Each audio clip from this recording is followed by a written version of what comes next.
Deara Kohinoor school মাঠ এবং ঈদগাহ সৌন্দর্য বর্ধনের জন্য আমরা যে বৃক্ষগুলো রোপণ করেছিলাম সেগুলো দেখছেন।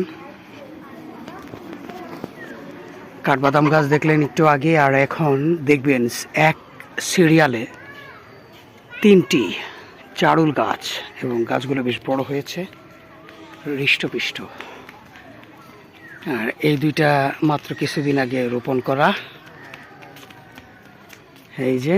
এবং পেছন দিকে রয়েছে সোনা, এই যে এটাও কিন্তু জারুল, এটা হয়ে যাবে, বেঁচে গেছে এবং সুন্দর ঝাপটে গেছে।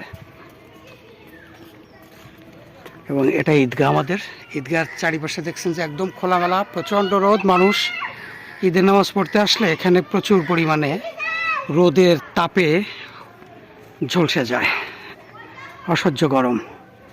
তো সেখানে আমরা এই যে সোনালু গাছটা লাগাইছি। যাও না, ও একটা মুরগি নিয়ে আসছে কই থেকে, খাও, ওখানে বসে খাও। এই যে সোনালু গাছটা, এখানে যদি একটা সোনালু গাছ এভাবে বড় হয়ে যায় চমৎকার হবে।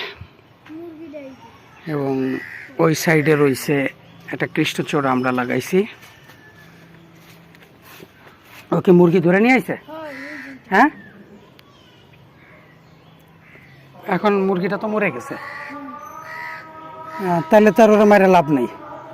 লাভ আছে? তাহলে ইট নিয়ে চলে যাও, ওরা আর মারো না। খাচ্ছে? ও মারা গেছে ওই যে।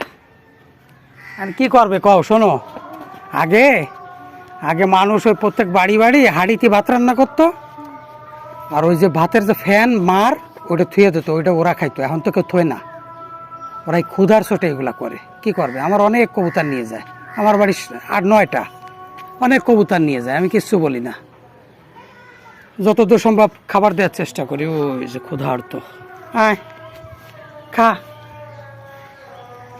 এই যে একটা কৃষ্ণচূড়া দেখতেছেন, ও খুব অপরাধী, নিজের অপরাধী মনে করতেছে, এই জন্য পালাচ্ছে। এটা কৃষ্ণচূড়া, এটাও বড় হয়ে যাবে ইনশাআল্লাহ, এবং এটা বেশ বড়। আমি এই যে দাঁড়ায় রয়েছি, আমার হাত উঁচু করছি, তারপরও এটা প্রায় 2 ফিট 3 ফিট 2 ফিট উঁচু। চমৎকার। ওই সাইডে লাগাইছিলাম একটা শিমুল গাছ, শিমুল গাছটা আছে এখানে। এটা হচ্ছে ঈদগাহকে কেন্দ্র করে এই বৃক্ষগুলো রোপণ করা। এই যে যেমন এই যে শিমুল গাছ।